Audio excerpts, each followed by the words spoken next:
Welcome to the UFM Lou Douglas Lecture Series. This is the final presentation in our 99-2000 lecture series. My name is Lafayette Childs, and I'm a Lou Douglas intern. In addition to our guest speaker, Mr. Barney Frank, I would like to introduce the individual on the stage who all have important connections to the lecture series or issues Barney Frank will be addressing. To your extreme right, we have Dr. Sia Verschelden of the local Harvard Radcliffe Club. Next, we have Carrie Mitchell, president of the Queer Straight Alliance on campus.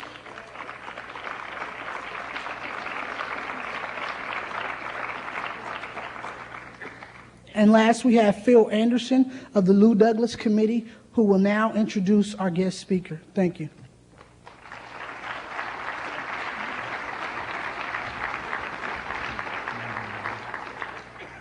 On behalf of the Lou Douglas Lecture Series, I would like to thank Fred Phelps for helping us ensure a packed auditorium this evening.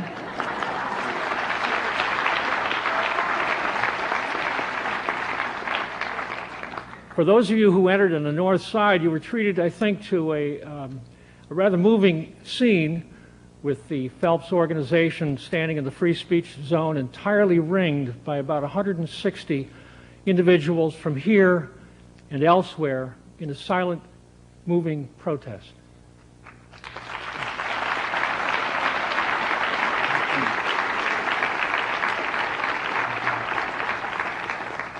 Two months ago, Henry Hyde was a Landon lecturer here in McCain Auditorium, and at the conclusion of his presentation during the question and answer period, one of the questions was, Mr. Hyde, who is your favorite Democrat in the House of Representatives?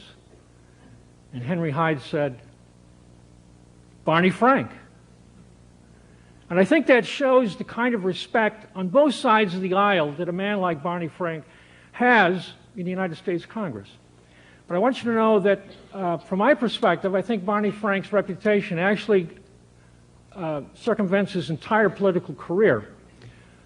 Early in his career, he was executive assistant to Mayor Kevin White in Boston. And as circumstance would have it, I happened to be living in Boston and working in City Hall at the same time. I assure you, in a much lower level position. But nevertheless, being a kind of a political junkie, I did observe the goings on at City Hall.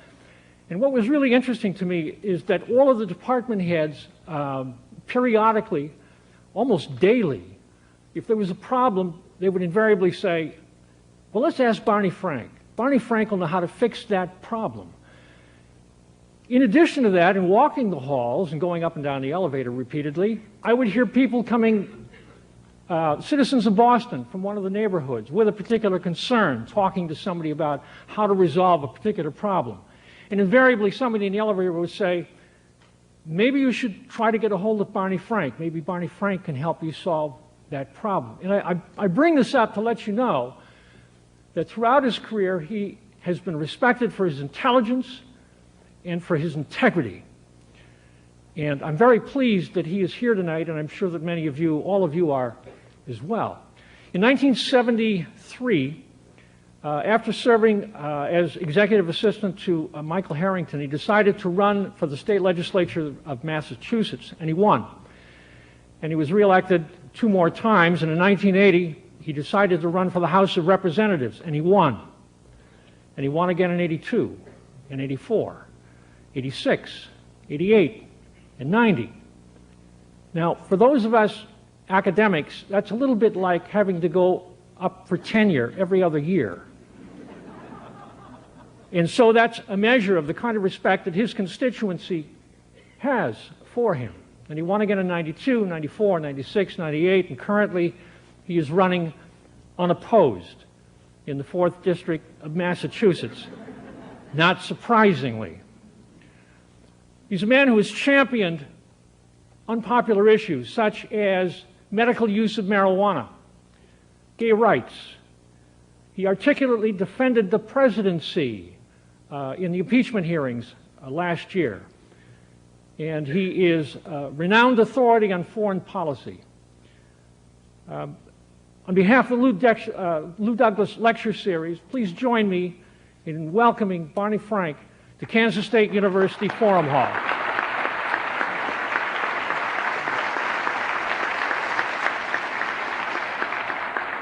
Thank you. Thank you.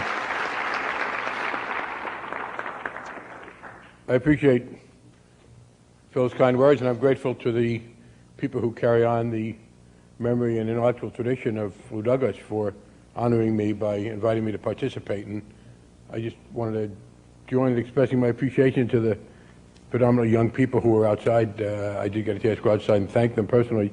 And perhaps I don't fully understand the Reverend, as I understand he describes himself, Phelps. He has a very important mission as he sees it. His role is to try to persuade people that hate plays a much bigger part in Christianity than had heretofore been thought.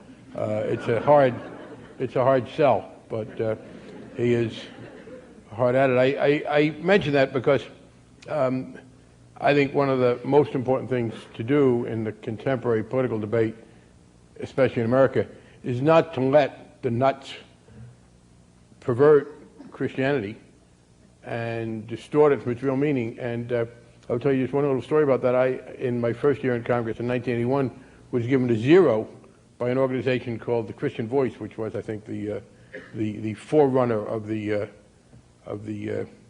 Christian Coalition. You might say that it evolved into the Christian Coalition, but since they don't believe in evolution, I suppose I couldn't say that. And I don't want your Board of Education to get all agitated when I say something. But I did feel that was a little harsh to rate me as a 0. And I talked to my predecessor in Congress, who wasn't as a friend, and said, you know, I'm Jewish, and so I guess I have no objection if someone says I'm not a Christian, if they simply make that point. But it did seem to me when people were grading me on what they said to be Christian values, I thought it was very harsh to give me a 0.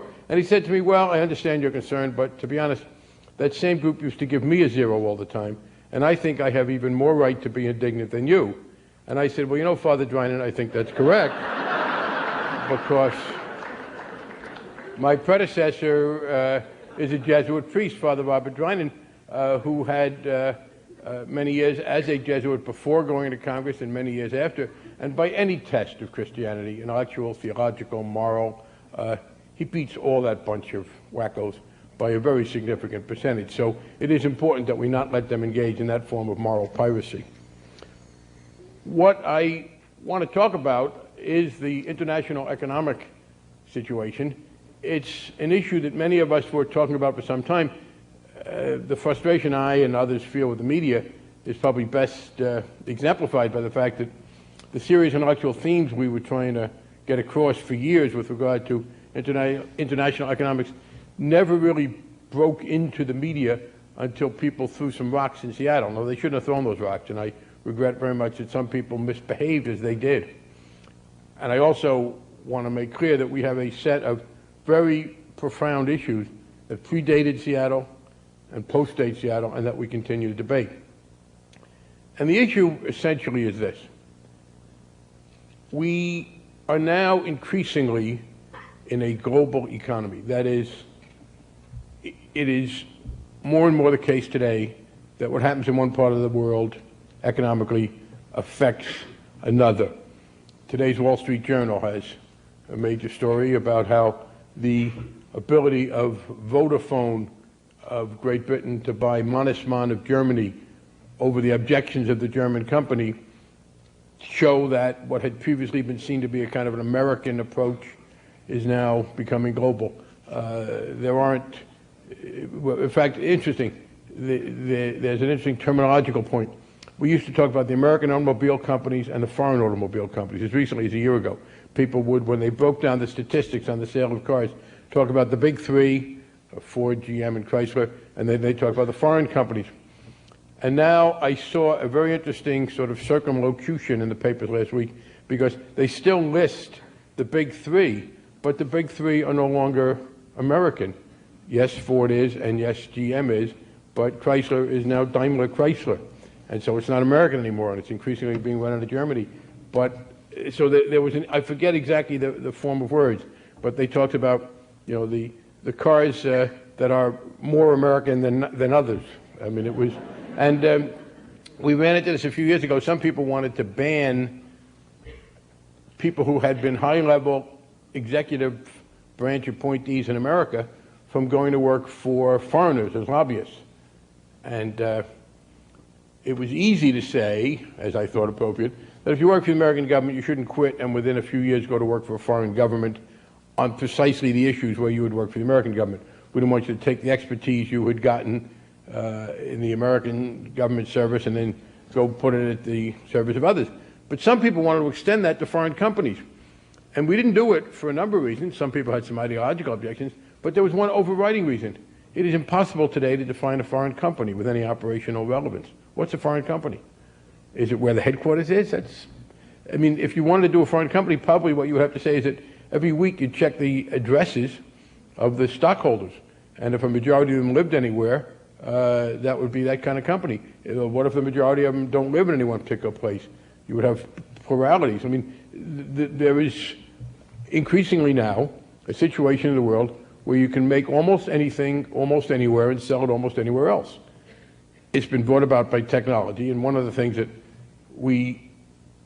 some people try to do, I think, fruitlessly, is when analyzing the effects of some of these things within the United States, try to separate out, well, how much of this is affected by globalization, how much by technological change.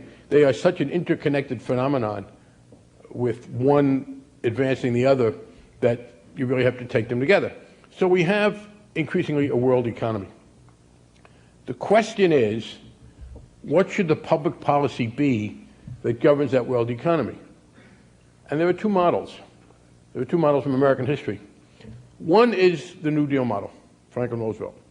Roosevelt took office with capitalism in some trouble, and he first made the choice that ought to be explicit, to stick with the capitalist system. He was accused of wanting to abandon it. There were people who really were looking at Mussolini, looking at communism, looking at some kind of variant. And Roosevelt explicitly said, and America explicitly said, after some back and forthing, no, we're going to stick with the capitalist system. We're going to stick with the free market system. As a matter of fact, someone once said to Norman Thomas, well, Roosevelt's carried out the Socialist Party platform, hasn't he? And Norman Thomas said, yes, on a stretcher. Norman Thomas understood that that was not the case. He may have been accused of it by the Republicans of being a socialist, but of course the American people overwhelmingly ratified what Roosevelt did when he ran against Alf Landon.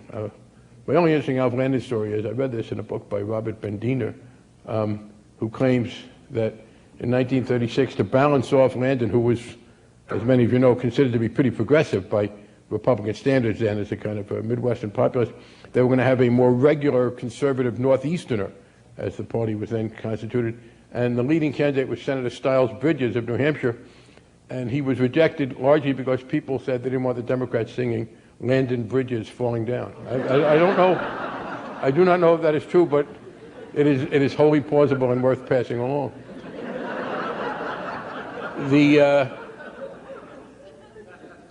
But what Roosevelt said was, I'm going to preserve capitalism. Because he said, and this has been vindicated, I think, by history, the free enterprise system, the capitalist system, is by far the best way we know of to produce wealth, both in the incentives it gives people to work, in the way in which it distributes investment, because the money goes where where the people want it to go, where it can make the biggest return.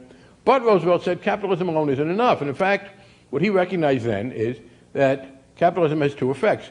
First of all, it creates more wealth than any other system. But secondly, it creates more inequality than is necessary for its own success. Now, inequality is an essential part of capitalism. A capitalist system doesn't work without inequality. If some people don't get paid more than other people, they don't work harder. If you're not going to get a better return for being smarter in your investment, you don't have the incentive.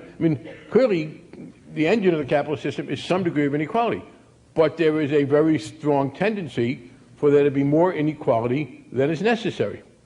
There's also a tendency for it to undermine the quality of life, because if, in fact, all you focus on is maximizing your return on capital, every other value gets somewhat weakened. And Roosevelt also clearly understood, taking over in the middle of the Depression, that capitalism was not self-regulating, that there could be problems that could lead the overall economic system not to function well. Now, that was exacerbated in the United States by the federal system, by the fact that we had 48 states. So that if Massachusetts wanted to try to protect workers against too much inequality by adopting a minimum wage or maximum hours and requiring overtime after a certain period, or protecting the right of people to join unions, the people who own capital would say, hey, pal, I can go to Mississippi and not put up with this nonsense, so you better back off. So the New Deal was, to a very great extent, the establishment of national rules to protect people from too much inequality as a result of capitalism within a capitalist framework. So what did you get in the New Deal? The National Labor Relations Act, a national law that protected people's rights to join unions throughout the country with uniform standards. The National Fair Labor Standards Act, the first national minimum wage law and national maximum hours law. A national pension system, Social Security. These were all efforts to put some floor under people so that inequality couldn't go too far, and to do them on a national basis.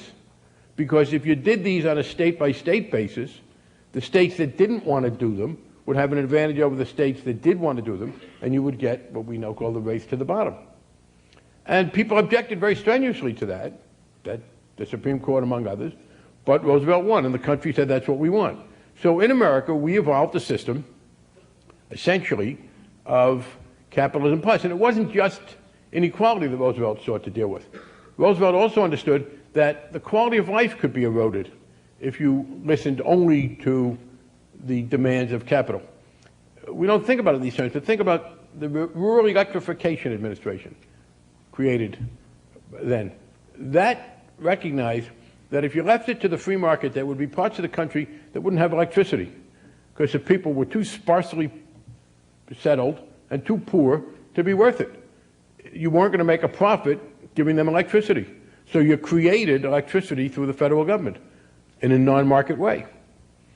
And we also had regulation, and that's very important because one of the things that happens now is when we talk about in the international context, as I will get to, trying to do some regulation of the flow of capital, we're told, hey, you must really be whacked out because if there is anything government cannot do, it is to try and deal with the core function of capitalism, raising money for investment, etc. Once you start to get involved in that, you're going to screw it up. And I have heard people tell me, look, if you try to do anything to try and, some of us have felt that the international movement of capital, particularly short-term capital, has been much too volatile. It's caused problems. People invest money for very short periods, they pull it back again. There have been all kinds of crises that we think could be smoothed out. And people have said, gee, you know, we'll concede maybe you can help feed people. But if you think government can set up rules that regulate this fundamental function of investing and sending capital places, you're crazy. And if you want to really see those arguments spelled out in great detail, go to the congressional debates which accompanied the establishment of the Securities and Exchange Commission. The Securities and Exchange Commission, which is now a fundamental part of American capitalism, seen correctly as something that helps the American capitalist system function because it gives people confidence in the stock markets and helps investment. That was a creation of Roosevelt over the objection of people who said, you better not interfere with capitalism. So you had, under Roosevelt, capitalism plus some effort to ameliorate inequality at its extremes, some effort to deal with the quality of life, and some effort to regulate some of the more volatile excesses. Then you have the alternative, which is Ronald Reagan's. And Reagan's view, articulated in 1980, was, when he was inaugurated, government is not the answer to the problems. Government is the problem. That's a pretty direct quote. And the notion then, those of us who don't like that call it trickle down, the notion then was government really just needs to get out of the way. if government will get out of the way and let capital find its best resting place, if we will, as government, simply make it possible for people to invest efficiently so they get the maximum return, we'll all be richer. That will help everybody. That's the theory. The theory is let capitalism create as much wealth as possible, and that will do more to help people than anything else. And if you try, in fact, to interfere with the maximization of return on capital by things like minimum wage laws or unions or whatever, you're going to, in fact, wind up with less wealth. And that was the Reagan approach. I think America has pretty much decided that while there were some excesses in what the New Deal approach had led to, it didn't want to get rid of them. And we continue domestically to take the view that it's not enough just to let capital find its own niche. But we're back again today where we have a pretty general consensus that we probably need more government programs with regard to medical care. People differ about what kinds. Everybody wants a government regulation of the HMOs, even the Republicans. There's a difference about how it will work. But this free market in medical care that the HMOs were supposed to bring has been judged pretty much by everybody to be too much market and not enough regulation. And literally, even the Republican alternative is a lot more regulation than they would have said before.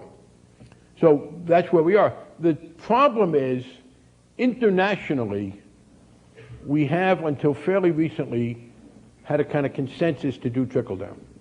That is, even people like Bill Clinton, who would strongly support an approach domestically that says capitalism plus help for people who aren't going to make it and some reduction in inequality, et cetera. Until fairly recently, Clinton was preaching a kind of international trickle-down.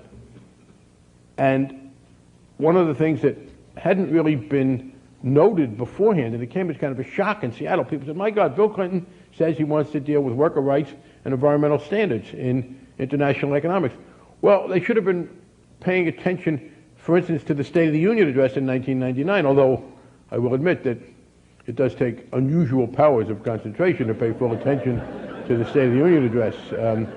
I had originally been studying for a PhD, and I learned in my own case that I really had a shorter attention span than I needed for writing a thesis, and so I went into a line of work, actually legislating, where a short attention span is an advantage, frankly, because it's true that I'm up for tenure every 2 years, Phil, but I don't have to publish, so that kind of, they take oral exams, and so I can do okay.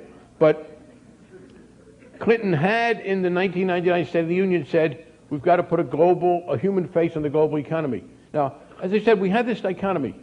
Internationally, economic policy, internationally, and to a great extent, with the collapse of the communist empire, foreign policy is economic foreign policy, to a very great extent, much more than it had been before. In fact, that's one reason why we didn't notice this. Until really the 80s, American politicians didn't pay much attention to international economic policy. There are a couple of reasons for it.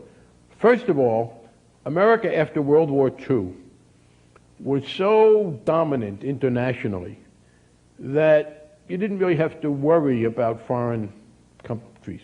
We were a pretty self-sufficient economy. We bought the cars we made. We used the steel we made.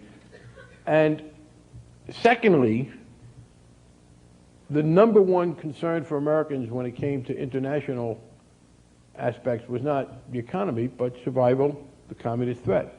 So that you had a willingness on the part of a lot of Americans to do things because they were told they were important to stop communism. Indeed, the biggest change that's happened in America today politically is, out of that, by the way, out of the notion that it was our number one goal to stop communism and to make allies against communism, and the fact that we were pretty isolated domestically from the rest of the world economically. I'm talking now from really 45 until well into the 70s. You got foreign economic policy was left to the businessmen. And it was kind of trickled down. The theory was, look, here's what we'll do in foreign economic policy. We'll try to get capital to parts of the world that need it. the Marshall Plan and foreign assistance, the International Monetary Fund, the World Bank. Those were all ways to try and get capital to places that needed it. And we didn't worry about them competing with us because they were just too small. And secondly, we wanted to fight communism. Two things have happened that have broken that down, because the key political fact today is that, as I said, I believe that we followed a kind of international trickle-down policy. We followed economically the policy that said, look, the best thing America can do is to get capital to these other places, and let's not much worry about the conditions.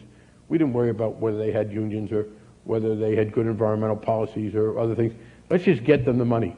We even for a long time didn't worry much about whether they were following the human rights regime, because the theory was that, for example, a vicious, corrupt thug like Mobutu Sese Seko in Zaire was our ally against communism, so let's ship him the money and not pay a lot of attention to the people he killed and the money he stole and all the other rotten things he did. I mean, anti-communism really sort of prevented a lot of debate.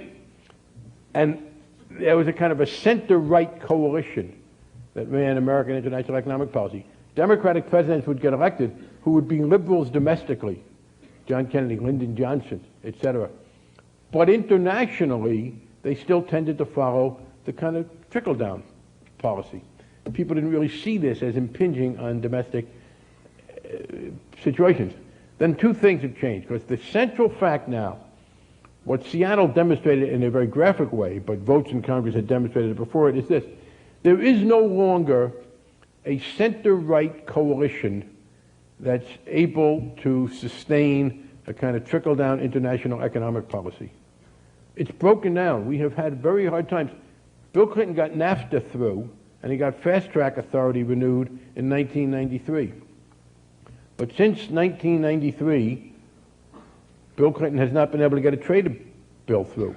Now, he tried in 97 to get a trade bill through that was like the old trade bill, that would have just given the president authority to negotiate a trade agreement multilaterally with no concern for worker rights or the environment or these other issues. That lost. It lost because the old center-right coalition fell apart. They've also had trouble in the last few years, the administration, in trying to get money for the International Monetary Fund and the World Bank. That sort of caused them problems. There are a couple of reasons for it. First of all, the American economy has now integrated into the world economy. 30 years ago, it didn't make much difference to the average American in real dollars and cents terms what was going on in the rest of the world. Now it makes a lot of difference. Our economy is integrated into the rest of the world. Secondly, and this people have not fully understood, is the collapse of communism. After all, we're in a part of the country where isolationism used to be a very valid political philosophy. Remember, FDR had to fight like hell to get the United States to be willing to go to the aid of Britain and others in World War II. There was a strong tradition that said, hey, we're America, we got two big oceans on either side of us, we don't need the rest of the world, and we'll get into more trouble than not if we entangle with them. People would quote George Washington, have no entangling alliances. I mean, on the side, George Washington and the other people who worked with him were very smart men. They did brilliant work, but they thought electricity was something you got if you flew a kite in a rainstorm. I mean, there were limits to the extent to which their practical examples make sense 220 years later. I think they would have understood that themselves. The notion that Europe is an entangling alliance makes a lot more sense when it takes you 6 weeks to sail there than it does today. But what we have now is, with the collapse of communism, the conservative wing of the Republican Party free to be isolationist again. Pat Buchanan, who's a leader of the right wing, was, during the 60s and 70s and on into the 80s, a very militant interventionist, because we were carrying the fight against communism. When communism collapsed, so did the willingness of a lot of conservatives, especially, although not exclusively Republicans, to worry about the rest of the world internationally. A lot of the support that you got for American international economic policy came because people thought it was important to buy off people from going communist. And now that they have no communism to go to, we don't care. And that self-interested reason for this is gone. And so you have on the left people less willing to accept the kind of trickle-down economic policy because it's beginning to have economic consequences back home. And on the right, you have the collapse of communism. I believe that it is in our interest, once again, to have a policy that supports globalization and involvement with the international economic world. I think it's better for us. I think it's morally preferable.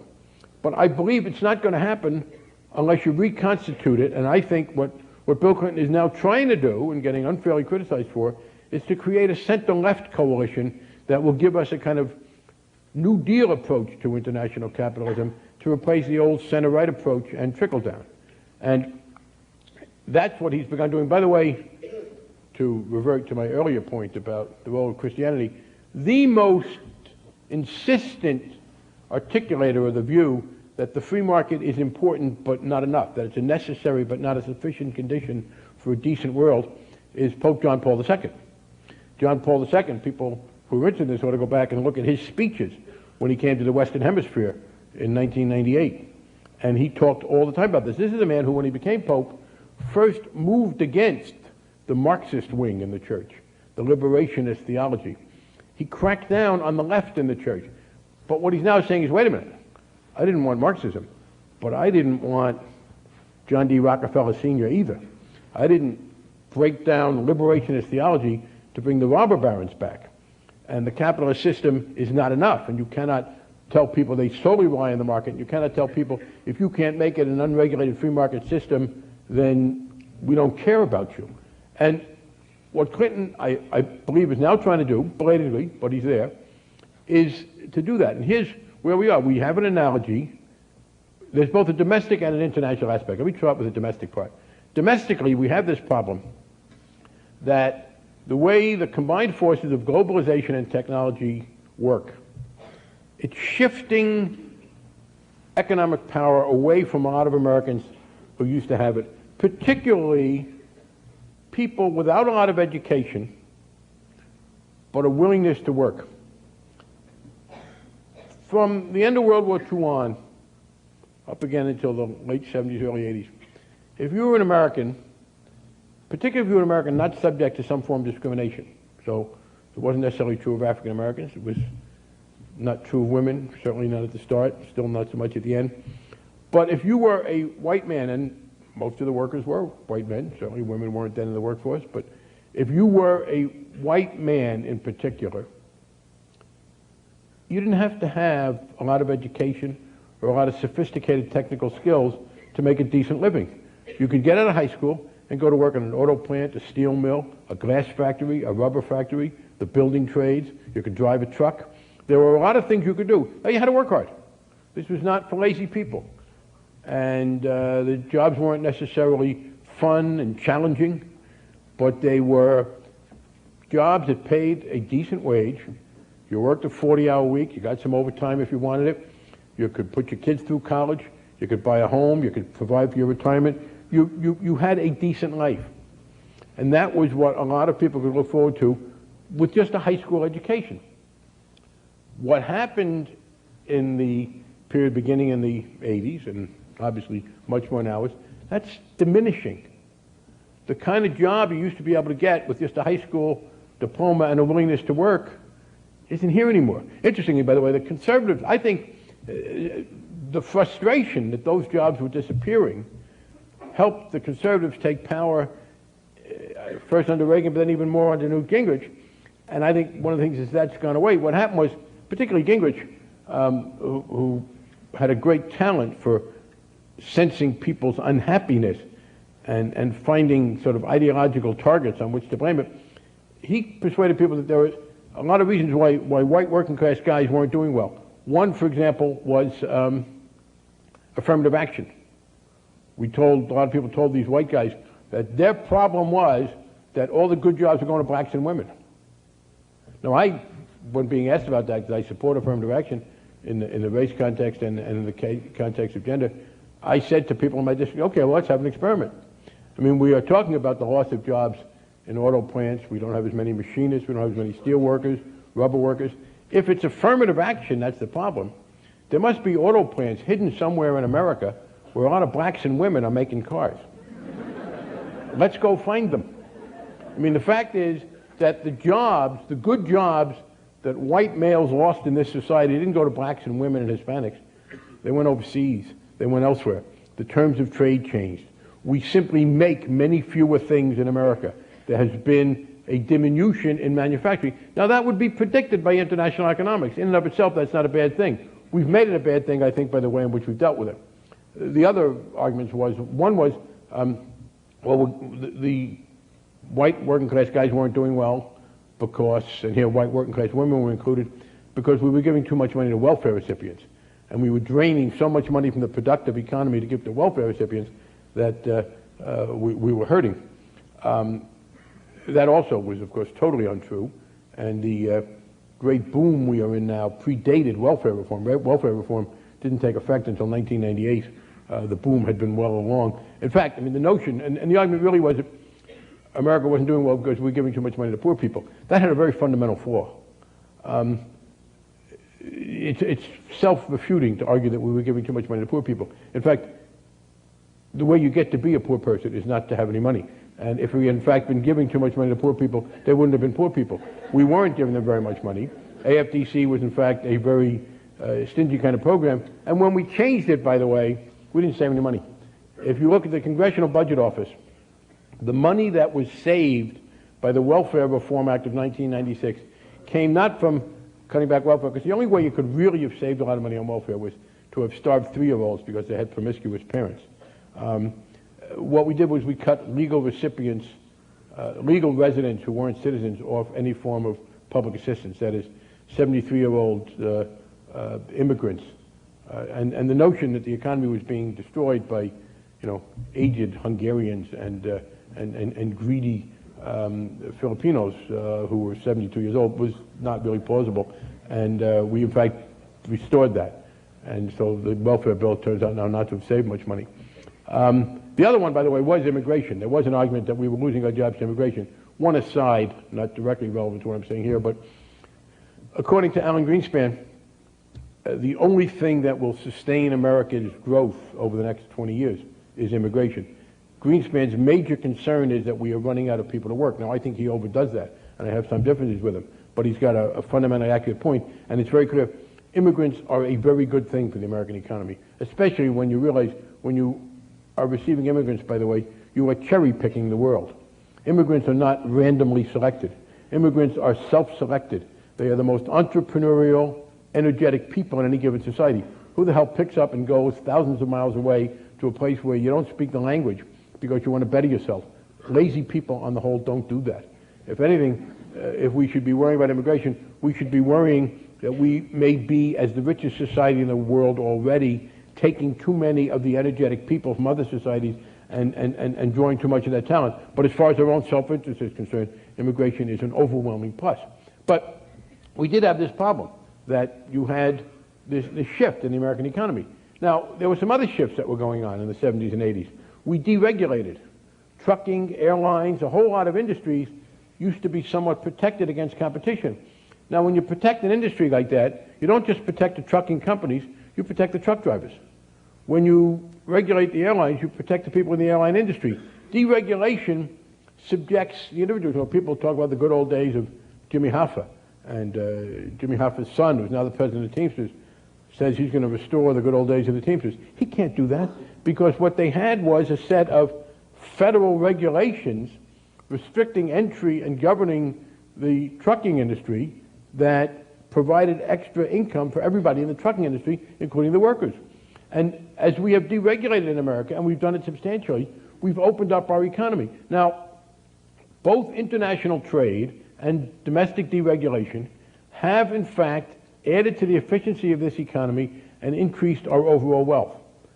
But they've done it by shifting power, not by, but as they have done it, they have shifted economic power away from the people with the high school education, from the people who used to be the kind of working class people who would have been making, in current economic terms, from $35,000 to $50,000 a year, people who were getting by comfortably but weren't getting rich. They have lost. They've lost. If you look at the statistics over the years, there has been a disproportionate sharing of the new wealth. And people in that category haven't gotten as much. And that's what you see with the AFL-CIO's opposition to trade, because they represent the people who are getting poorer while the rest of the country gets richer. Yeah, as I said, international trade is helpful, but it hurts some people. Now, the first reaction of the financial establishment was to deny that. In 1993, and if there are people here who want to write on this, want to do some papers on it, I think this is a very important story yet to be told. When I voted against NAFTA in 93, I was told, well, why are you doing this? I said, because we're hurting some people and helping others. And I believe we're helping more than we're hurting, but I'm not going to vote to help the majority until the majority is ready to help the minority that's going to get hurt, to shelter them. And then we were told, no, nobody's going to lose on this. You're exaggerating. They now admit this. Alan Greenspan gave a very important speech last April in Texas. And he acknowledged that the combined processes of world trade and increased technological sophistication transfer economic power away from some people and hurt working people. But he said they should understand, and I was pleased that he did that. But he said, and he was lamenting the fact that these people are resisting international trade and globalization. Well, yeah, it's true. The people who are getting hurt are resisting going forward with the process that is hurting them.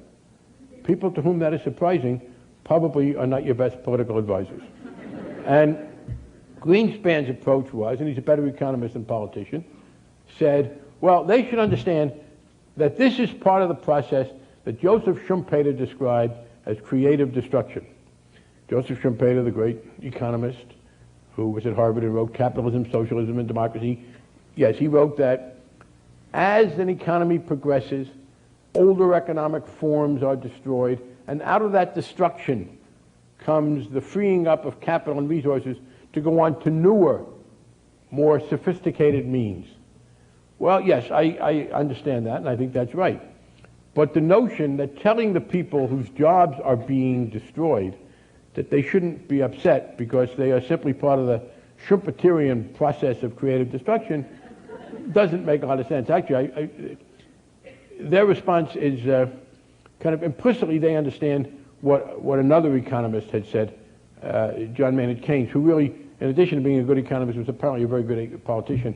I mean, he's a great economist, because he articulated all political wisdom in one sentence when he said, when people were arguing, you should tell people in the long run, you know, this will be much better for them, although they'll suffer short-term pain. In the long run, we shall all be dead.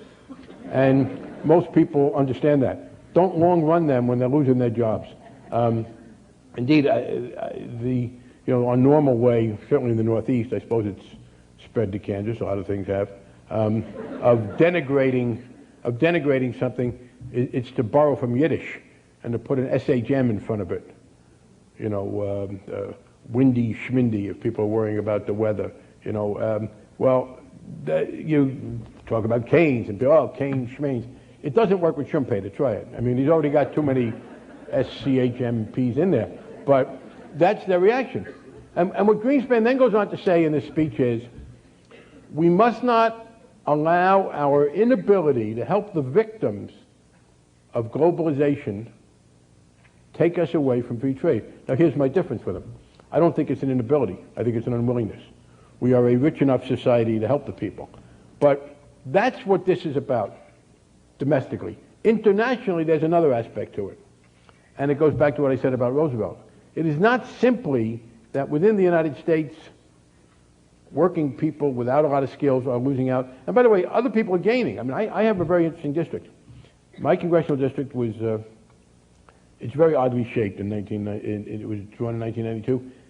I was sort of a neutral. The governor, who was a Republican, was trying to hurt one of my colleagues, who was a Democrat. And the president of the Senate, who was a Democrat, was trying to help another of my colleagues, who was they were all Democrats. So I had a guy on this side of me that they were trying to hurt, and a guy on this side of me they were trying to help. I was in the middle. If there was something that he wanted and he didn't want, I got it. Because they wanted to hurt him, they wanted to help him. So my district is very odd. It is a barely connected set of communities. For those of you who follow American Supreme Court jurisprudence, you should know that if I were black, they would find my district unconstitutional. This is true. Only white people in America are allowed to be the beneficiaries, thanks to the Supreme Court, of malapportionment, because you can gerrymander for the purpose of protecting an incumbent. You can't do it to help a black person get elected in a state where there's never been any black people elected. So it's a very odd, but it gives me kind of a perspective, because I have a northern belt that's really part of Boston. And there, the international economy and technological change is great news. These are people who work for Fidelity, and they sell their products all over the world. They work at the great downtown Boston hospitals that we get people from all over the world. They make biotech products. They make software products. They are very much on the cutting edge of the new economy. And then I have the southern edge of my district where people used to make garments and textiles in New Bedford and Fall River, and they've been hurting badly. So it's two very different districts. And you know, you perpetuate this. The president's now talking about the digital divide. I would guess in the towns on the top of my district, 90+% of the 8-year-olds live in a house with very sophisticated computers and people to teach them how to use them. And in the lower end of my district, in the south, the figure is probably 20%. So we don't just have the inequality, we perpetuate it. And that's the problem. Now, again, Greenspan says, well, we can't help these people. I think we can, and I'll get to that in a minute. But it's not simply that we have this. And here's where trade comes in. The international economy now operates the way federalism operated in the 30s. Because if there are countries, our own or others, that are inclined to try to help the people who aren't doing well, they are told, wait a minute, if you raise taxes too high, if you let wages get too high, if your environmental policies are too aggressive, if you allow collective bargaining, the people who have money to invest will go elsewhere. They don't need to come to your country. They don't need to come to your country and be bothered by strong occupational safety and health rules. They don't need to come to your country and be told you can't do that because of global warming. They'll go where nobody will bother them. Now that's precisely why Franklin Roosevelt said in the 30s, wait a minute, we gotta have national rules. And that's what we are talking about. When we talk about labor and environmental standards, we understand the fact that it will be cheaper to make things in Thailand and Uganda and Bolivia than it will be to make them in Illinois, and we're not trying to change that. That's a good thing. What we are saying is there shouldn't be an extra added advantage, because in addition to the natural advantages you get in the lower income countries, you can cut back on wages, you can hire 9-year-olds, etc. So what we are talking about is a twofold approach to the inequality that's now excessive and exacerbated by globalization. That is, what we're saying is there's a natural inequality that comes in with this new economy because it's the people who know how to do software, et cetera, who do better. But then even beyond that, the international economy, the competition for capital, gives the owners of capital an even greater advantage. There's a guy at Harvard named Danny Roderick who's written a book called Has Globalization Gone Too Far? He shows that the more open an economy is to the international trends, the more likely it is to have a regressive tax structure.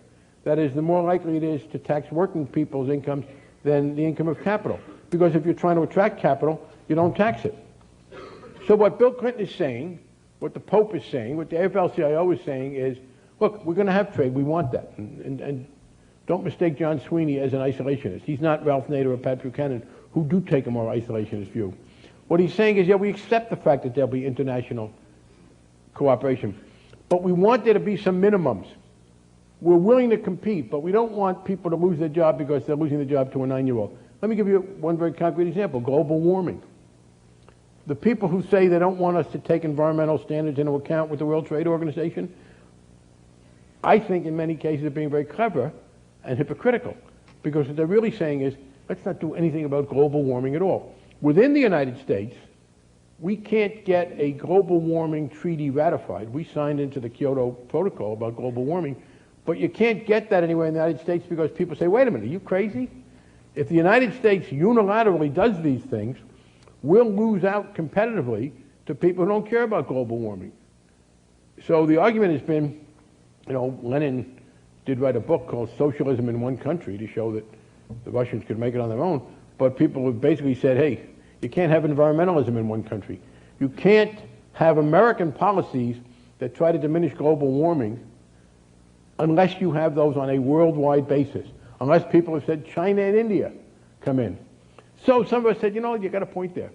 let's say that as part of the World Trade Organization, we'll push people to abide by international environmental treaties. And they say, oh, you can't do that. That's interfering with their freedom. That's not trade. That's environment. Well, in other words, we can't do global warming domestically because we'll be at an international disadvantage. But we can't try to do it through an international competitive situation because that's against the rules. In other words, let's not do anything about it at all. By the way, let me address that one issue which says, well, you can't do this. You're trying to impose your views on other countries. We're not, after all, sending guns to force them to do this. What we are saying is this. Whether it's aid from the International Monetary Fund or other instruments where we put in a lot of capital, or it's access to the American market, this fantastic market, the greatest the world's ever known, we are conditioning access to these markets on your following certain policies. We're not saying you can't come into this market at all, and we're not saying if you choose to stay out of our market, we will force you to do this. We are saying we have a right to condition entry into the American market on your following certain rules. And by the way, the people who tell us it's imperialism of the worst sort for us to tell people not to hire 9-year-olds to stitch soccer balls and not to engage in open burning in their forests, people who tell us we shouldn't interfere are perfectly willing to tell these people what they have to charge for drugs to protect the interests of the drug companies and to make sure they don't interfere with the copyright of Hollywood and to open their banking system to international finance. In other words, we are prepared to tell them, many of our conservative friends, things that are much more important to their economy. We've told people, I once asked Alan Greenspan this, some of us have said we think they ought to have to allow workers to organize without dictating the outcome, but just let them organize. We said, oh, that's terrible interference. But we were also told that America wouldn't support some of these countries getting fundamental economic help that they needed to avoid crises brought on in part by international capital being pulled out too quickly, unless they set up an independent central bank. In other words, we can't tell them to set up a National Labor Relations Board. We can tell them to set up a Federal Reserve System. I asked Alan Greenspan which one he thinks has had a greater impact on America. I mean, unfortunately, after the Republicans have been in power for a while, it's hard to see what the NLRB does anymore. They've been somewhat gutted. I wish it weren't the case. So it's okay to tell people they have to have a Federal Reserve, but it's interference with their autonomy to tell them they have to allow labor. What we're saying is basically this, to summarize. We understand that capitalism is the best way to increase wealth, and that the combination of technological change and globalization enhance its wealth-creating abilities. But we also understand what Franklin Roosevelt understood, that these elements mean that capitalism, even more than under Roosevelt, create wealth, but exacerbate inequality, undermine efforts to protect the standard of living, and introduce too much volatility. And we think there are ways that you can preserve the greatest benefits of capitalism while diminishing those. And some of them have to be done on an international basis. Some of them have to take competition into account. That's why, by the way, this, I think, fits in very well with this theme of the limits of authority of the Douglas lecture, because here's the problem. It was fairly easy for Franklin Roosevelt in the 30s, once he decided what had to be done to do it, because he was operating within one sovereignty, the United States. He had the Supreme Court telling him he couldn't, and ultimately they were overturned. The problem is, how do you impose minimum standards of worker protection so that you don't get too much inequality? How do you try to deal with volatility? How do you try to protect the quality of life from the destructive effects of the international competition for capital in a system in which there is no government? And that's part of the problem. There is no international government. No one is pushing for one of an overarching sort. But there is an international economy. We used to have individual governments which basically had individual economies. What's happened today is that capital has become international, but political authority is still sovereign and national. And so that's the dilemma, because in that sort of a situation, the element that's mobile wins all the fights. Capital says, hey, pal, I'm going where I get the best deal. I'll go here, I'll go there, I'll go there. And that undermines the ability of countries to make their own decisions. Indeed, you see it within Europe, the head of the European Central Banks in today's Wall Street Journal warned labor unions in England, in Europe. He warned them but they better not push for too much in the way of wage increases, because that would be bad for their economies, and he'd raise interest rates. I mean, that's the check we are talking about. So what Bill Clinton is talking about, what some of us are talking about, is not stopping globalization, going forward with the International Monetary Fund and the World Bank and World Trade and other things, but trying to put a little political authority into those. And they're right when they say, well, you're trying to expand the WTO beyond trade. That's right, because we're in a current disadvantage. As long as the only international institutions with any real power exist only to facilitate the movement of capital, then any goal other than a maximum return on capital is put at a disadvantage. If you think that a society internationally ought to have some goal other, now, by the way, some people say, no, you're wrong. Let capital get its best return and you'll be okay, and that's trickle down. There are people who say, you're wrong. And what I'll tell you is, you know, as people get richer, they'll worry more about the environment. As they get richer, even the poorest will do better. They use a metaphor. The rising tide will lift all boats. I must tell you, if I am very much of a free speech advocate. I believe people ought to be able to put pictures of naked bodies on the internet as long as they're not naming them at kids. I don't believe in regulating any kind of speech. I think it is a great glory for America that a lunatic like Phelps is free to spout as much as he does. Good luck to him. Frankly, I think we benefit because the nuttier he gets, the less people pay attention. But I am not for restricting hate speech or pictures of the human body or any of that stuff. If I could, however, make one change in the First Amendment, I would make it illegal to use metaphors in the discussion of public policy. They overwhelmingly distort. You could do a very good paper on the extent to which metaphors distorted foreign policy. People start debating the domino theory. Countries aren't dominoes. The problem with the domino theory was, you know, that was if one country falls, the others will fall. The fact is that if one country changes governments, it does not bang into the country next to it and hit it. I mean, that's just got nothing to do with anything. There was no physical connectivity. There used to be a big argument, you know, this has diminished some with the end of communism, but Korea is posed like a dagger at the back of Japan. That was always my favorite. In the first place, why is the part of Japan that faces Asia the back of Japan? You got to be a pretty ethnocentric Westerner to think that. Secondly, countries don't have fronts and backs. They don't have tops and bottoms. I mean, for the people who live there, the countries are like this. And secondly, you said Korea is posed like a dagger at the back of Japan. Well, if there were in fact a dagger fixed in that wall, and I were unable to move, it would be no threat to me whatsoever. I mean, two fixed objects cannot be metaphorized into. At any rate, the rising tide lifts all boats is that way. Yes, the rising tide lifts all boats. There is a problem, however.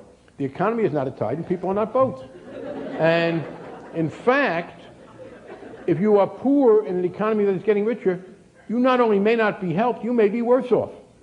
I will tell you in Boston, where there is a great boom in the economy, thanks to globalization and technological change, one effect of that boom is that the people who were not participating in these industries can't live in the city anymore because the price of housing has been driven up. It's happening in the Silicon Valley. Yes, it's great that you have such booming economic situations, but they can't hire cops. And if they hired a cop or fire him, he couldn't live anywhere near where he's supposed to work because there are some costs to this. As I said, the rising tide doesn't lift all boats, or I said, if you want to stick with the metaphor, okay, the rising tide lifts all boats. But what if you don't have a boat and you're standing on tiptoe? Think about the rising tide from that standpoint. I mean, the fact is that the way the economy has grown, the overall amount of income has increased, but the distribution has changed, and some people are worse off and some are better off. Now, a lot of that we can do domestically. The single most important thing we can do to alleviate the harm that's done when people lose their jobs through the international economy is to have a universal healthcare system. Because increasingly, as people have lost their jobs in the manufacturing industry and they get new jobs in the service industry, a lower percentage of them have health care. But beyond that, and so some of it we can do domestically, but some of it has to be done internationally. Just as Roosevelt understood that you had to try to restrain the temptation of the states to engage in a competition for capital, which lowered quality of life and increased inequality. So we need to try to do that at the international level. It will be less successful, it will be harder, there will be many more trade-offs. But you can't just ignore that problem. The way the world is structured today, capital has a freedom to move anywhere which undermines people's ability to achieve any other value. And what we are talking about in the WTO is saying that it should no longer simply be an instrument for the maximization of the return on capital. It should be an instrument that facilitates the more efficient deployment of capital, while at the same time showing some concern at the extremes for the effect that can have on people's ability to formulate policies that protect the quality of life and diminish inequality. That's what this is all about. Thank you.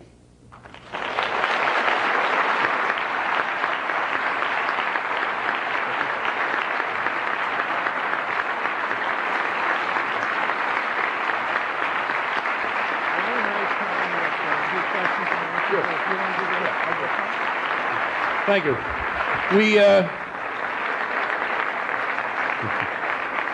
We have time for questions, and we'll be glad to do that. If, on the other hand, you have to leave, don't. I mean, I'm not getting paid by the number of people who are here at the end, so I won't be offended if you want to. I'm not getting paid at all, so feel free. But if you want to, let's just give people a minute to those who have places to go, exams to study for, or other things to do to get out, and then we'll take the questions. Give me just one more minute. So.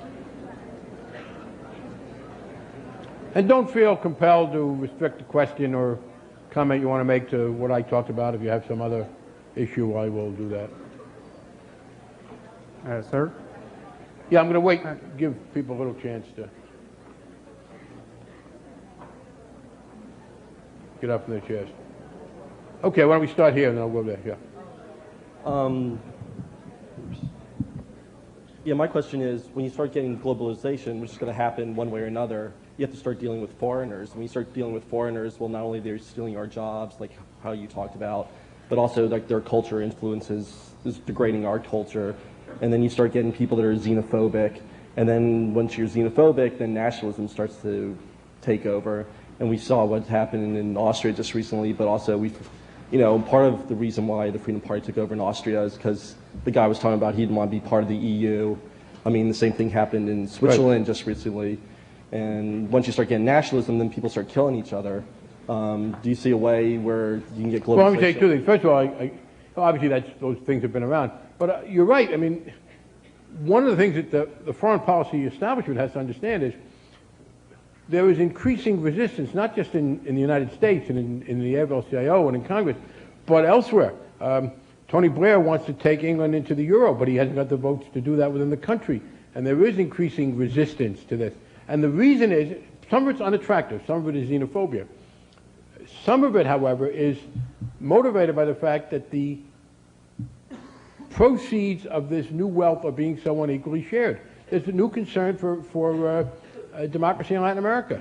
I must say, I'm not an expert in Venezuela, but the new president of Venezuela, Chavez, doesn't seem to me like the kind of guy I'd want running my country, but his accession is fueled by an increasing sense in Latin America that countries' gross domestic product is going up, but poor people and even middle-income people are getting hurt. And so I think that the establishment has to understand, unless we do a better job of worrying about the excessive inequality that can accompany the new globalization technology, it will be undermined. As far as the xenophobia, I don't worry as much about that in the United States. I think, for one thing, as I said, there was an increasing recognition, Alan Greenspan is very clear, that immigration is good for the United States economically, not bad. And I know we had this effort a few years ago, the Republicans, particularly in 1996, passed a lot of laws to try and diminish multiculturalism.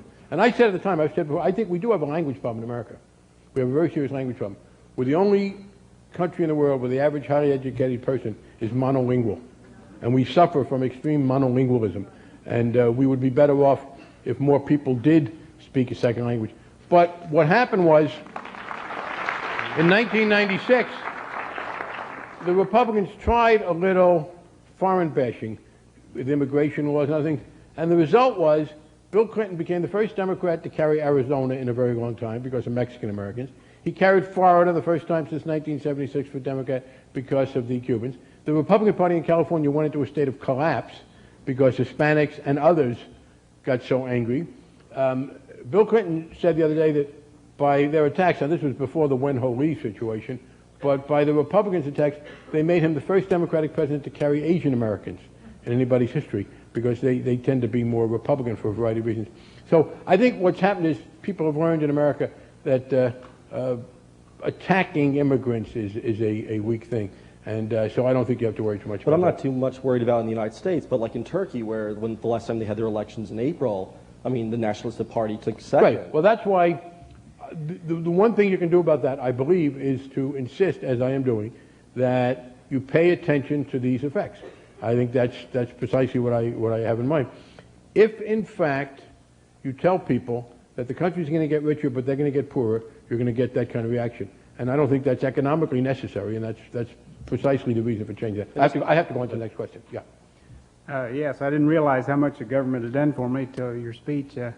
Back in the early days of the RECs, why about 2 miles from our farm, why we put up the first line, and there's a comment that first wire was made because the REC tried to hang on to a penny, and so did the Norwegian farmers. So it's a big stretch. That's where I get my conservative roots. But you think we shouldn't have had the rural? You think the Rural Electrification Administration was a mistake? No, that's where I got my roots. To From increase the productivity of American agriculture. In fact, the tomorrow you will have your tax. You know, you've heard of Tax Freedom Day. Tomorrow's your food-free day. You've already, for a family. My cardiologist will be glad to hear that. Yeah. Yeah, tomorrow you'll pay your food bill for the year, and I think that's pretty cheap food. But it goes on. I got to bring a point. I hired on electric utility the day after Nixon resigned, and I never was called a victim till tonight. My income keeps increasing. Who called you a victim, sir? Huh? Did you think I called you a victim? Because I only have a high school education. Well, did I say that everybody without a high school education is a victim? No, I know. But excuse me, but I don't think caricature is a useful way to argue. If you're denying the point, I don't like hit and run either.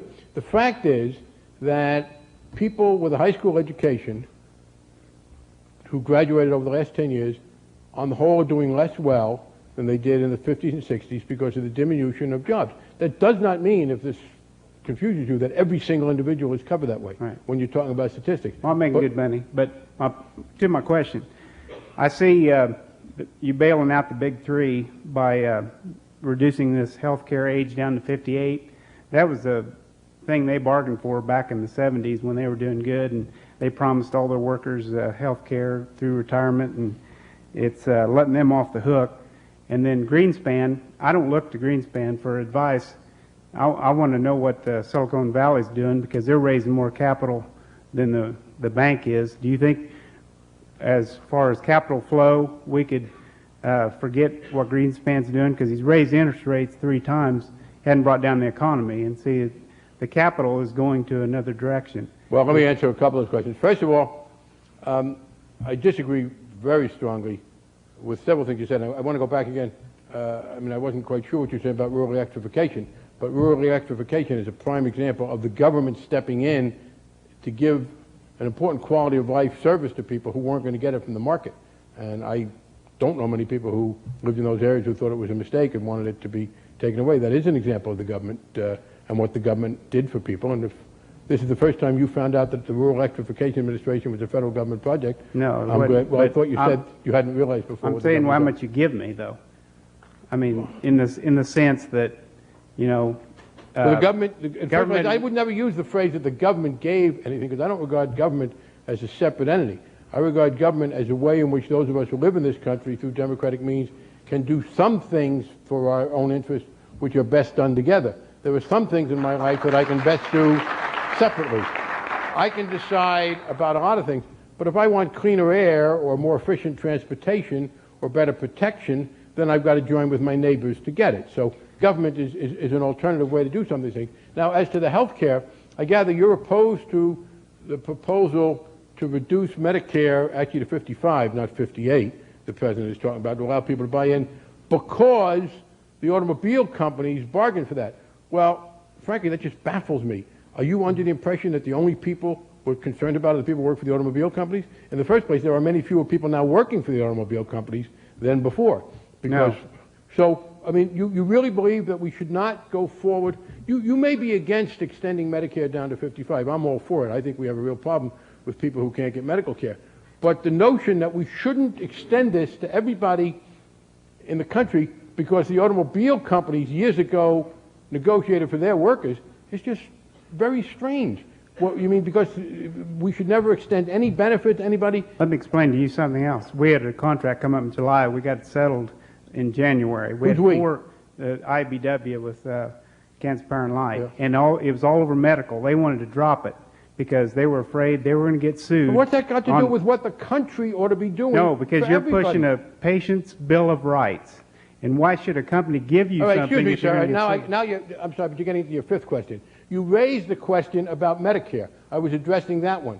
The question was Medicare, and you said I inferred you were against extending Medicare to people who are 55 and older because the big three, I assume by that you mean the automobile companies and not Curly, Moe, and Larry. So you say the big three bargained for that, and we shouldn't do it as a matter of public policy. You're bailing them out. What? You're bailing them out, and I'm going to pay for it. Yeah, no, you're going to pay not just for them, but for everybody in the country. And the notion that, first of all, I think the market says, yes, you may take a cost off them.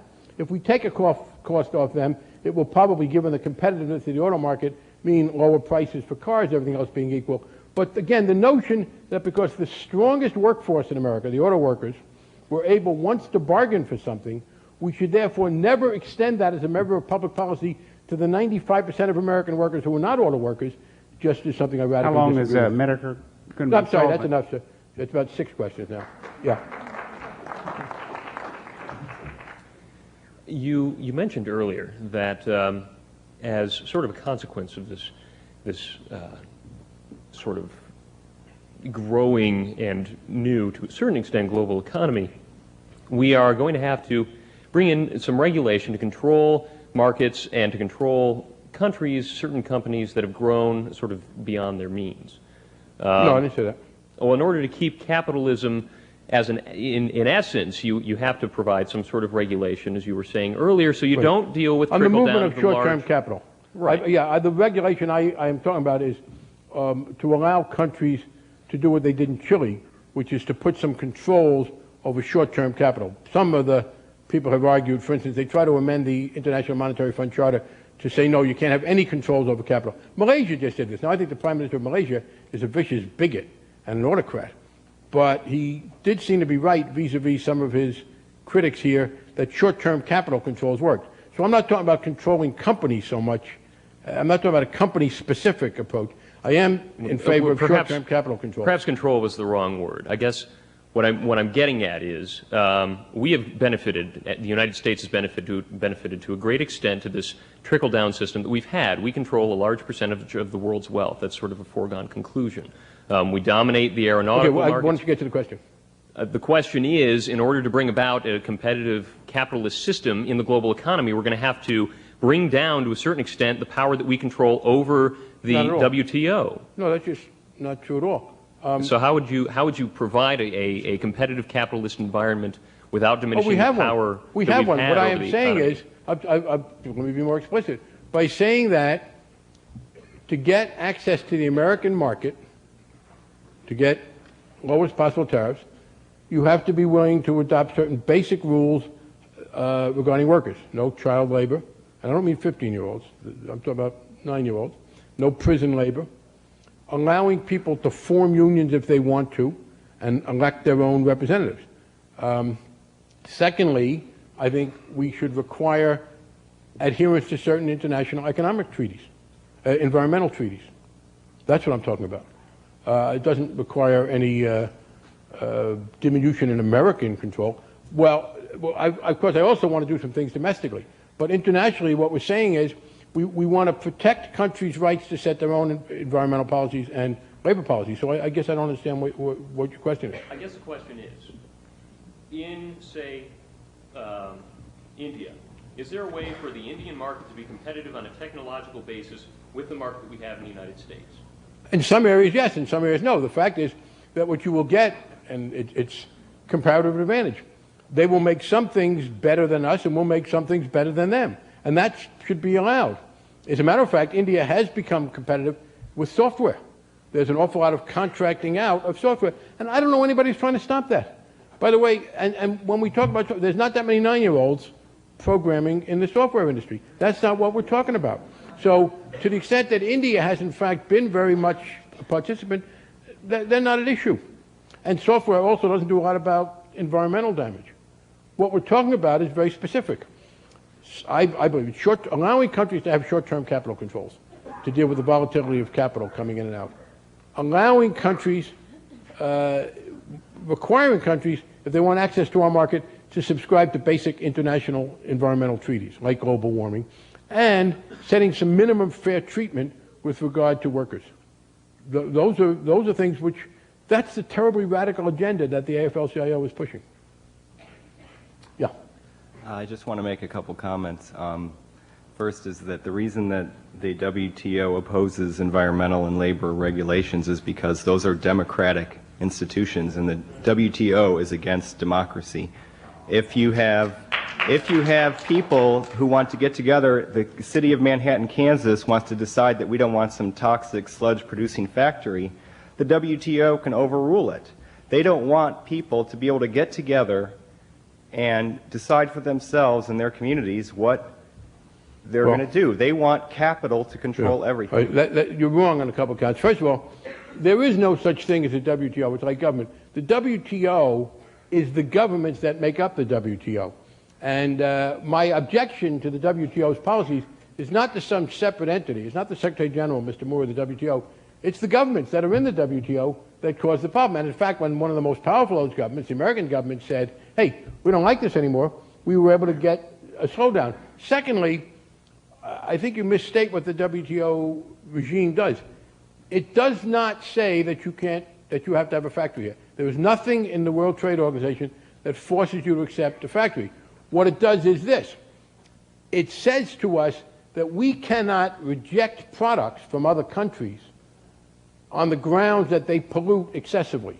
Here's what you can do and can't do under the World Trade Organization. You can reject a product because the product itself is harmful. What we want is to go beyond that. We want the ability to reject the product because the process by which the product is made damages the environment in substantial ways. Yeah, but but there is nothing in the WTO that says Kansas has to allow or not allow a factory. The problem with the WTO, the way that it has worked, is you pay such an economic price in some cases for high environmental rules that some people decide they can't do it. But there's no prohibition. The point is that the city commission, for example, is basically run by the Chamber of Commerce in this town. Excuse me, but now you're getting beyond. But what I'm saying is that they're not. I know what you're saying. It's a second question. First of all, when I don't know anything, I'm glad to tell you. I am not an expert on the politics of Manhattan, Kansas.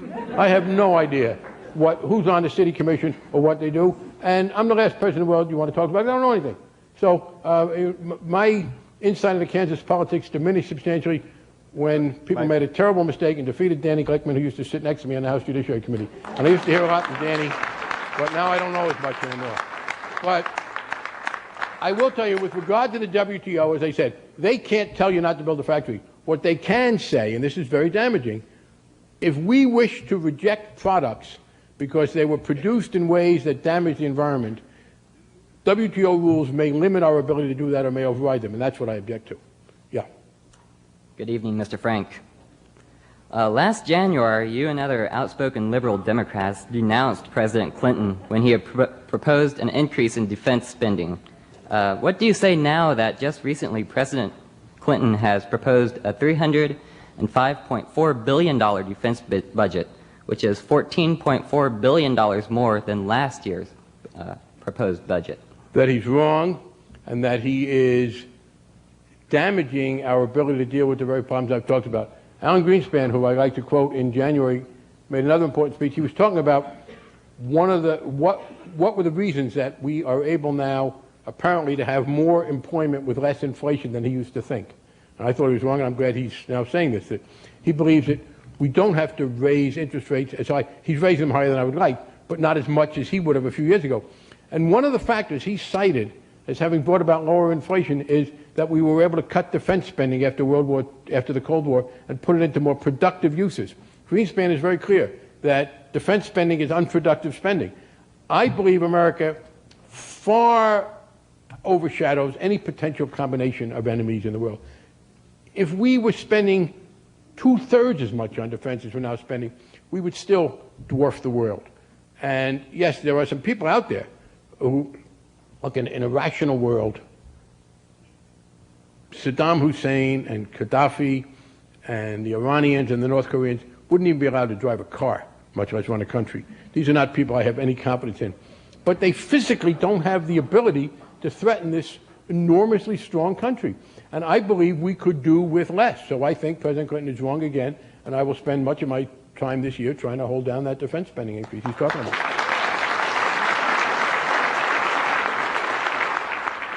All right, well, I'll try and answer the ones who are standing very quickly. Go ahead. Okay, Mr. Frank, appreciate Just be you quick. being Don't here. appreciate that. Get to the question. Okay. My concern is that we're in current farm crisis. Of course, Kansas is a farm state. And with low commodities, it's $2 wheat, which is, to me, is below. Get to the question, so we the understand question the is, what can the World Trade Organization, with their trade agreements and everything, what can be done, not only with the farm crisis we are facing, but it's also in South America, the farmers... All right, I got the question. Let me say a couple things. Here, I have some sympathy for the World Trade Organization, and look, clearly, one of the advantages of increased trade is the outlet it gives for American agriculture. American agriculture is enormously productive, although I must say there is one inconsistency. It does seem, I mean, in 1996 we passed a bill, your current senator, then the House chairman of the Agriculture Committee was all for it, in which we said we'll eventually cut out federal funds in return for giving you the freedom to farm. Apparently the freedom to farm without federal subsidy was not as attractive to the hardy self-reliance as we were led to believe. And I gather there is somewhere in all of the texts that are written about the free enterprise system, Milton Friedman and Friedrich Hayek and the others, there's apparently a footnote that's very carefully concealed that says none of this applies to agriculture. And you can only read that footnote if you're a conservative from a market state, from an agricultural state. Because the one exception a lot of my friends in the farming community seem to make to their belief in the free market is in agriculture. Having said that, I will say, in any case, though, whatever we decide to do domestically, clearly trade offers a lot there. We should be able to trade because when we trade, we're not just making money for American farmers if we increase trade. We're bringing good, fairly inexpensive food to people who need it all over the world. And so I am in favor of that. Here we have a problem, and that is, I believe, the excessive protectionism of our European and Japanese allies. And here, now, this is one of the other disputes people have with the WTO, and here I'm more on the side of the free traders, the notion of the multifunctionality of agriculture. In other words, agriculture is not just for growing food. I mean, when you listen to some of these people, agriculture evolves into kind of a theme park. Isn't this sort of lovely to have farms? I think that Europe and Japan carry that to excess and interfere with our ability. So I am for pursuing a free trade agenda through the WTO. I think that would help agriculture here and elsewhere, and that means reducing the protectionism. Part of the problem, though, is that that's not going to happen. I mean, that's one more benefit that will come if we can get an overall policy that assuages some of those Americans who are getting hurt. Agriculture clearly stands to be a winner from free trade because of the efficiency of the American agricultural system. Yeah, hi. You spoke about global warming, and you spoke about global warming in the context of Kyoto Conference. And correct me if I'm wrong, but you said that it's extremely hypocritical on their part, those countries' part, who say No, that I'm talking about the conservatives in America. Okay, you didn't mean it in an international context? No, in that sense, I was talking about, I mean, I'm talking about the Americans who say, don't ratify the treaty. Very few foreigners have anything to say about ratification of the treaty. I'm talking about the conservative Americans who say, we can't ratify the treaty because you want to do globalization only in America and that will put us at a competitive disadvantage, but then turn around and say, but don't try to make it international because that doesn't belong there. I do think it's hypocritical to say that America shouldn't ratify the treaty because it would put Americans at a competitive disadvantage, and we shouldn't try to get others to ratify the treaty. That's the specific hypocrisy I'm talking about. Well, but lots of people who were against global warming treaty and Kyoto Conference were those who came from the South. So that's the reason there was a deadlock between North and South. I understand, but it's got nothing to do with what I just said. I mean, why do you put... I'm talking about people who say, don't. Are they people who say America shouldn't ratify it because India won't follow it? I mean, you're not listening to what I'm saying, which I find a little frustrating. I am talking about Americans who say America must not ratify the treaty because other countries won't follow it. Is that what the South said? Well, as long as you're saying that you're targeting against Americans who are making that Well, I've said that statement, 4 times now. I don't know how many more. Yeah. So, Now, there's a different argument. I know there are people in the developing world who say, basically, you've been polluting long enough, give us a chance to catch up. That's a separate argument, because they are not saying, don't ratify. You're really sort of taking something that wasn't aimed at them. I'm talking about those who say the flaw in the treaty is that it applies only to America and not to those other countries. So that would hardly apply to the other countries. I think they're wrong, but not hypocritical. that's Yeah, better. take that one and the last one. Go ahead. Go ahead. Go ahead, please. Just hurry up. Oh, I did not know your stance on defense spending. You would disagree with increase in defense spending? Yes, very much so. I think we are already, by so much, the strongest nation in the world. I mean, if you took virtually any country that challenged us, and you had a spectrum, the United States on one hand, and the Kansas State Police on the other, any country in the world would be closer in total firepower to the Kansas State Police than to the U.S. That includes Russia, which used to be much stronger. But look, the Russians, we used to be afraid of the Soviet Union. Russia is having a hell of a time winning a war against Chechnya. I was on with a big conservative one time. I said, that would be like America not being able to defeat Detroit. He said, well, Congressman, I disagree with you on defense, but I have to say you're wrong. It would be more like not being able to defeat Chattanooga. Detroit is much more heavily armed. I mean, there is... The Chinese just bought their first aircraft carrier. It's literally a theme park. They bought an aircraft carrier that was accessed by the Soviet Union because people in China always wanted to see an aircraft carrier, and it's there. We are spending money on nuclear attack submarines. They are a wonderful weapon. They have one serious defect: no enemy. There's nobody for them to fight. I mean, it's a one-sided thing. Well, I'm not really into defense spending as far as nuclear attack submarines. I'm National Guard, was active duty. My brother is active duty. More or less, we would rather have more funding for training and such. Not so much for the big-ticket items the military does. Well, and of course, the big-ticket items cost a great deal more money. There's another reason where I think we can cut back, and that is, I think the time has come for us to say 50 years after the end of 55 years after the end of World War II, that while we will continue to supply air power and sea power for trouble in Western Europe, ground forces in Western Europe, in Europe, ought to be Europeans. There isn't any reason. We have to be in South Korea. We take the lead in Iraq. There isn't any reason why the Europeans can't handle the ground forces that are needed. We spend a much higher percentage of our gross domestic product on the military than all our European allies. That made sense right after World War II. But there's an element of subsidy there that is unnecessary. And it's also more expensive. It costs a lot more to mobilize you and your brother in the Guard and send you to Bosnia. My brother's active duty. What? He's active duty. Then to send him over there than it would to send German troops or Italian troops over there. And I know there are people who say, well, you can't have German troops because of World War II. I am prepared to say that now that no one who would be serving in the German army was alive during World War II. And that's true of Japan, too. I would allow Japan to be armed. You know, we decided to punish Japan and Germany for World War II, and the main form of punishment was that we would heavily subsidize their defense needs for years. I want to find a better way, if you think you still need to punish them other than subsidizing them, so that we could cut down on some of these weapon systems, and we can say that the Europeans are in charge of Europe and save ourselves $30 billion a year. Last question.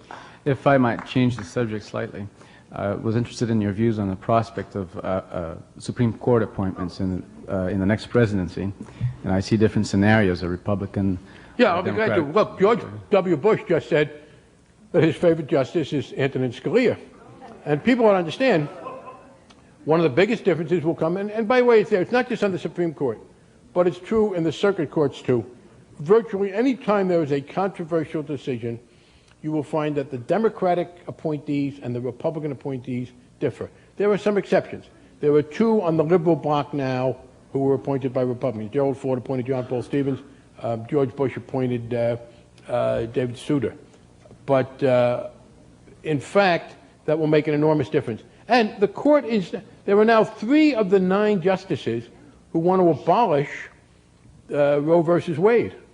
And both John McCain and George Bush say they would like to reverse that. They hope nobody would bring it up.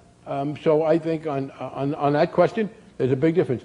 On whether or not gay and lesbian rights will ever be accepted as that's a question. We had a decision in the Colorado case that vindicated the rights of gays and lesbians that would clearly get overturned if John Paul Stevens were to leave. So, yeah, there's a very, very important, and the court's balanced. And the 2 leading candidates for replacement, the 2 oldest, both in their 70s, are one on each side. Rehnquist on the conservative side and Stevens on the liberal side. So, yeah, and I have to say the differences between Gore and Bradley on the one hand are not very great. The differences between Bush and McCain aren't very great. The likelihood is that whoever the next president is will have 2 or 3 Supreme Court appointments and have a major impact on the court. I worry about the Democrats' ability in the Senate as a minority to prevail. That'll be true this year, but in a new presidency, I don't think it will be as much of a problem. Remember, Bill Clinton did get 2 Supreme Court nominees confirmed, and they have both, from my standpoint, been excellent. Justice Breyer and Justice Ginsburg. They have both voted on what I think is the appropriate side of defending on major issues. I don't agree with them, obviously, on every issue. So, yeah, it's unlikely that anybody's going to get confirmed this last year. But a new president, it would be very different. Especially if you got a Democratic president, it would almost certainly mean, while the Democrats might still be in a minority in the Senate, it would be a larger minority. And I don't think that would be a problem. Thank you. Thank you.